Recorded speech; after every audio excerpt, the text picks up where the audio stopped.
Unsubscribe from me right now if you don't want the real fools. Let's go. You know, I read books about history. When people make this stupid argument about racism, they talk about racism as if it's somehow hand in hand with conquest. And yeah, it can be, but that's also a thing of the past. It's like saying, okay, well, war historically meant invasion. Whereas nowadays you can wage war without ever invading a country. You can wage war through the media, through propaganda. So there are different ways with which you can dominate a community and take them over without having to do those things. And at this late state of human development, especially given that the European was the one who invented the Industrial Revolution, you would think that they would have known better. But you see, the idea that they conquered and that they took over people's land isn't what is offensive. That's not the offensive bit. Yeah, you took over the land. Cool. The question you have to ask yourself is, well, if I had the opportunity that they had to take over, if my father or my grandfather had started an enterprise like that, would I have then jumped into the family business? Would I have wanted to continue and perpetuate in order to gain wealth for myself? Probably yes. Probably. And so if that's the situation, don't that make me a hypocrite for complaining that it was done to my people? Well, yes. So then I wouldn't complain about it having been done to my people. Oh, well, they were in a position to do it. Is that what you're angry about? You were angry about the fact that the white people were in a position to take advantage of the black people. But then who allowed them to be in that position and sit so comfortable in that position? Who allowed them? Who refused? Who refused? Yes, being powerful medieval empires in West Africa. Who was the one that refused on any mass scale to industrialize? It was the West Africans, my forefathers. So this white man is in that position, aided and abetted by my forefathers. Now it's a lot more complicated than that, but not that much more complicated than that, because ultimately it comes down to, are we going to do this thing and are we going to defend the borders and are we going to make uneasy alliances with that we don't like historically in order to stop these randos jumping off from the boats trying to do all of this extra stuff? Every single opportunity existed to get rid of these Europeans before the dawn of the hyper-mechanical, post-industrialized world that saw the rising of the machines that came in to do what they did.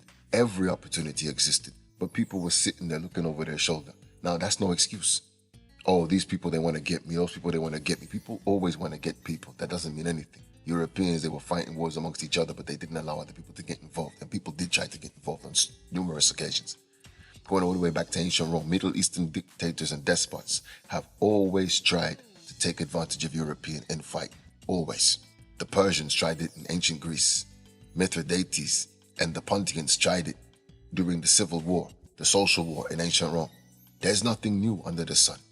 But extensively, the Europeans, they reject that. Do you understand what I'm saying? They don't go for it. But the West Africans, they went along with it. And there were other West Africans that did try to come in and propose alliances. Like Samori too, they tried to propose an alliance with the Ashanti, for instance, and they refused the alliance. You know, when we have this type of situation, whatever happens as a result of it happens as a result of it, right? You can deal with these issues on the back end. But the issue here is the racism that followed it. The racism that followed it was wholly unnecessary, especially given the fact that you came holding a Bible and the Bible tells you that not one man is above another. Jew from Gentile, Jew from Gentile. That is everybody that is essentially a pagan. In the Greco-Roman world, they were pagans. And those people are seen as one in the New Testament with the Jew. That one is not above the other and that one must love the other. They had that word with them and they still violated that word to jump in. So now we talk about, well, if they had that and that was the standard and they violated the standard, then that in of itself constitutes within a nation under God, within nations under God, within an empire that has a coronation that, because I'm now talking about the British Empire or the Anglo-American Empire, but within a country that has a king that is coronated by the Archbishop of Canterbury, that is the Archbishop of the Anglican Church, constitutes a violation of the law. Because if your king is the head of state and he's appointed by the head of the church, that means that the Bible is in of itself a relevant scripture within your nation, and you violate that when you violate the commandment to treat your fellow human being as your equal. You violate that. So then you say that this resolution cannot stand because at the time, well, it wasn't illegal to do the thing. Illegal based upon who? Based upon which country? You mean to tell me that in Nazi Germany it wasn't illegal to mass murder Jews, therefore that's cool? Is that what you're telling me? That's a bunch of nonsense. Technically, according to the Nazis, that wasn't illegal either. Yeah, but you wouldn't dare play that kind of game with those people. And then the racism, the ideas that buttressed the things that happened and that gave the things that happened a certain character and veneer. That's what people are talking about. You can't come and tell me about an African in Africa is responsible for your attitudes and values towards the captives that you transported. The second those captives are on the boat, they're entirely your responsibility, and you are accountable for the way in which they're treated, the way in which you manage to profit off of them, exploit them, and everything else that happens not only to them, but to the children that they produce, which had nothing to do with the African because they're now 1 generation, 2, 3 generations, 4, 5, 6, 7, 8 generations removed from the original African that sold them, who himself might have been sold into slavery. This issue is a very murky and muddy situation. So how can you sit there and then try to streamline everything into one narrative? It's not possible. You can't do that.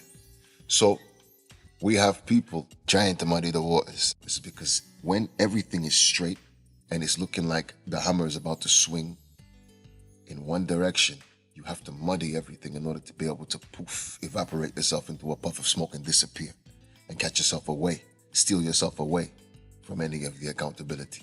No way an African is supposed to be held accountable for something that a white European chose to do because of racist attitudes in the Americas. That ain't supposed to happen. You are supposed to be held accountable because it's not just about owning slaves, it's about the way that black people were treated during slavery, which means that it's about the way that the entire community conspired to keep them within that situation. We all know that it wasn't even the slave masters that were being destructive to the slaves like that, as they needed the slaves much.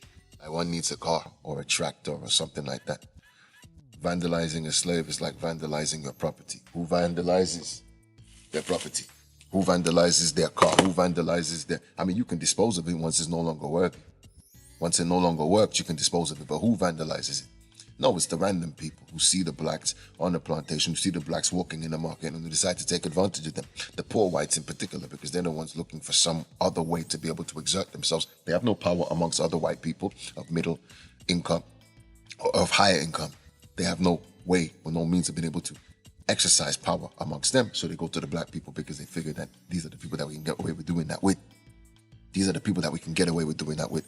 So those people and the attitudes and values around that, the racism that followed this endeavor, that engendered this endeavor, and that lingered and persisted after this endeavor was abolished.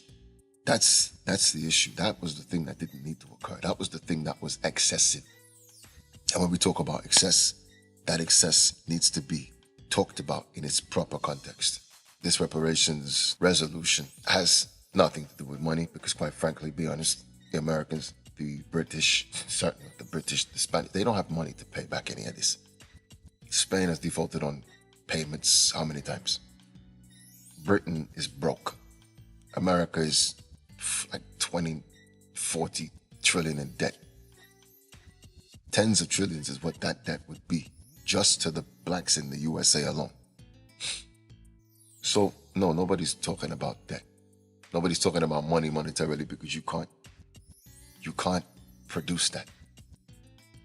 The kind of hold you would need to have over a country in order to try to extract that amount of wealth would be akin to slavery in of itself. So what you're proposing is that the people that enslaved black people now be enslaved to black people. That's what you're imposing, a debt of slavery to be repaid. And you don't have the power or the muscle. You don't have the industry to action that. So it's a lot of talking, it's a lot of hot air. It's just a question of putting a thing on the record, but what you were asking for as far as the redress, the plan, how do they begin to show contrition? It shouldn't have anything to do with money, because with money you can lead people down the block. Money is something that is very easy to avoid having to pay back. But if you said something like, oh, well, the Europeans should leave the Africans alone and not meddle in their internal affairs, whoever refuses to do such a simple thing has instantly exposed themselves. And you've done that on record. And if you agree to go along with that because it's a reasonable enough demand, then anytime you try to take yourself away from that agreement and do the opposite, you're going to be held to that and you're on record because you agreed to it. See, the question should have been more of political maneuvering, as opposed to just going in there with emotion or with some fake pseudo program. Not that there even was a program. So that was, I guess, a decent deed, but a decent deed half done, right? Anyway, I got much more to say about the matter, but just wanted to put that out there for now. A lot of people talking about the Africans want to take money. Africans don't want anything from you, bro. Nobody wants anything from you. We have our own things in West Africa. We can generate that money in a generation. And easily so. So I don't want to hear any talk about that. But that's neither here nor there. That's for another video. Like, share, subscribe. Ayo.